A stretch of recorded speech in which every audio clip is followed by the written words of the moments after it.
Welcome back, everyone. Marvel's been teasing the Thunderbolts movie. They just announced that they're introducing the Sentry during that. We think we know who that's actually going to be, so I'll explain how that's all tied together with what Thunderbolt Ross and Val are doing. It spills out of Secret Invasion. A lot of it's tied to what he was doing with the Super Soldier program because there are so many super soldiers on the Thunderbolts as they announce them. We also have a clip of the director talking about what the movie is actually going to be about, like why they're bringing all these characters together. So of course we'll break it all down. If you're brand new to the channel, be sure to subscribe to get all the videos. I'll do more videos for the movie, for the Sentry, as we start to get more footage. But it's basically like the MCU introducing its version of Homelander. Someone who's totally crazy and nigh invulnerable with crazy levels of power. This is the clip of the director talking about what the movie is actually about. Characters, and is there something specific to those characters that bring them together and something that they're going through that isn't, the most traditional superhero, story to be told. And I think that's sort of similar to the way that we're looking at Thunderbolts, is that there is a real clear take and perspective on these characters, and there's a specificity to it. And then also, John Watts is my roommate from college, and we're good friends, and so knowing just what a great experience he had making those films. And I even did second unit on like the LA portion of one of the Spider-Man movies. So like having a little bit more kind of connection or insight into that world. But beyond that, it was just like a really different approach and a new kind of story to tell amidst that, which I know they've made so many things. But it is, it's not a sequel. And it's not, yes, these characters have appeared before, but it is a new story being told, and a story, I think, with a very different perspective than maybe people are expecting. And I think that felt exciting and felt like a real challenge worth taking on. When he talks about Bucky being the team leader, bringing everyone together, and they're dealing with something together, it's sort of like this shared trauma. Like everybody has issues that they've been dealing with in all the previous movies that just spill over into this. And the Sentry character, because he is one of the most messed up characters in the MCU.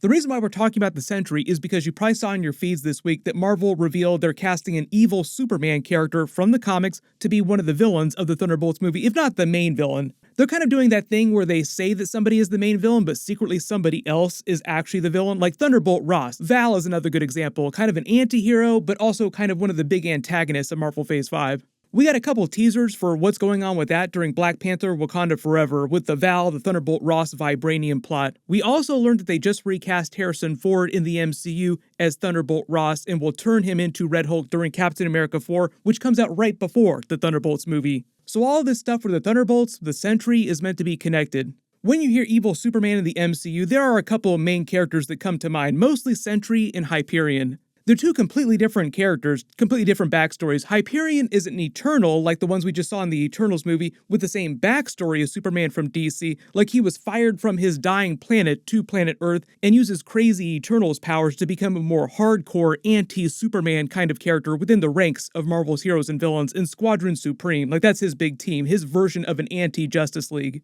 Kind of like Marvel's version of the Boys 7 team.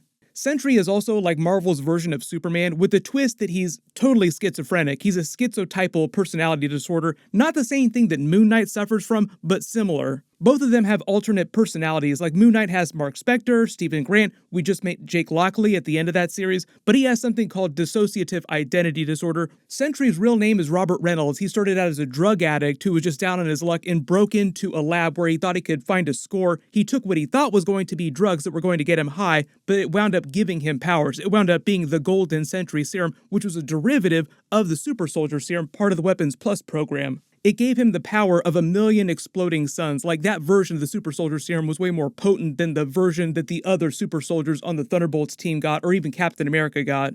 But the process of getting all that power when he was already kind of broken mentally caused him to develop an alternate personality called the Void, who's a totally evil version of himself with an equal level of power, but different types of powers.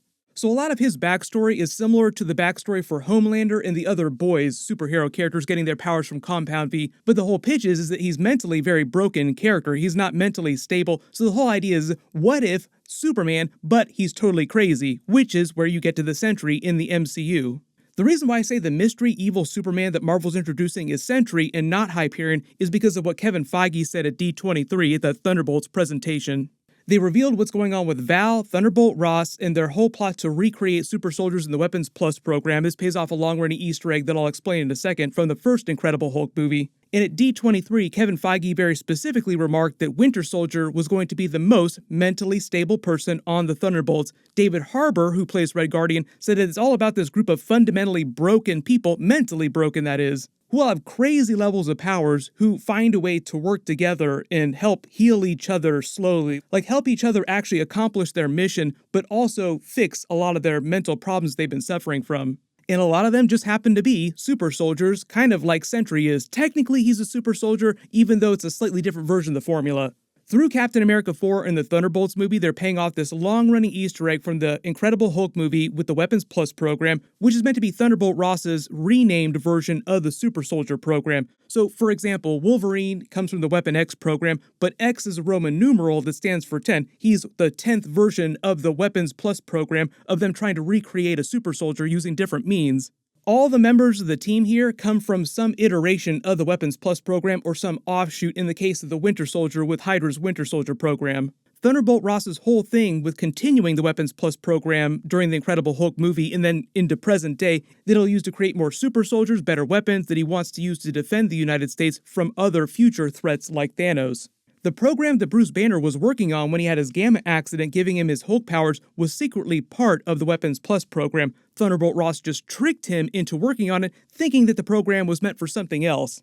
And because he got his powers in the US military's lab, like all the equipment that he was using when he became the Hulk belonged to the US military, Thunderbolt Ross thinks of the Hulk as the property of the US government and intends on taking that power for himself to become Red Hulk.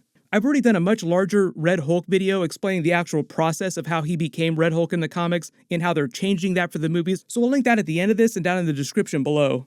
The reason why this is connected to the origin of the Sentry in the MCU is because Sentry also got his powers from a derivative of the Super Soldier Serum Weapons Plus program. In the comics, Sentry came from the same place Deadpool came from, called Department K, which was an offshoot of the Weapon X program, the Wolverine program, which itself was a further version of the Weapons Plus program. So the Sentry's origin is meant to be very similar to Homelander's origin. A lot of the other boys' characters, like Soldier Boy, started out as a dirtbag or were broken people mentally and just got god-tier powers. He's meant to be one of the most powerful characters in the Marvel Universe during World War Hulk, for example. There's a bit of World War Hulk plot that they're using for Captain America 4 and the Thunderbolts movie, it seems like. He was able to fight World Breaker Hulk to a standstill, with the fight just going on until they eventually wore each other out because neither one could kill each other. But even though they say he has the power of 1,000,000 exploding suns, his actual powers go way beyond Superman types of powers. He has molecule manipulation, super speed, flight, immortality, he can heal people, extreme regeneration, faster than Deadpool and Wolverine's regeneration, nigh invulnerability, telepathy, he can create force fields, shape-shifting, energy manipulation, weather manipulation. In the comics, the way they introduce his character is in a Rashomon kind of story where he just wakes up confused in present day, this kind of overweight middle-aged man, not really understanding what's going on, but slowly remembering who he is. He's Sentry, he has all these god-tier powers. Eventually he learns that in order to protect the world from his evil persona, the Void, he caused the entire world to forget about the Sentry, including himself. It was a way for Marvel to explain how he was created back during the 1950s, 1960s, and had been alive this entire time while you're having all these adventures with the Avengers, all these big crossovers, but you're only learning about the Sentry in the early 2000s when they first introduced the character. Nobody knew about him because they pulled a Spider-Man No Way Home. It was just like the movie, just caused everybody on the planet to forget about the Sentry. At least until he remembered everything, which caused the evil persona within his mind to resurface, the Void, bringing that threat back as well. So the whole idea is he's so unpredictable, so crazy, that it's even harder to deal with him as a character and get him to do what you want than it is to deal with a version of the full Hulk like the mindless Hulk. So the idea during the Thunderbolts movie is that you have this mentally unstable team of anti-heroes trying to take down or talk down the Sentry, an insurmountable, nigh invulnerable, and totally crazy force. So part of the whole joke here, part of the pitch, is that they have zero chance against him, like there's no way that they'd be able to stop him, he's that powerful. And faced with that, how do they wind up taking him down or talking him down, talking him back to his senses? And a lot of this is about getting over past trauma and dealing with your mental problems. They kind of address that during Falcon and Winter Soldier, with Winter Soldier's character being in therapy and slowly working through his problems.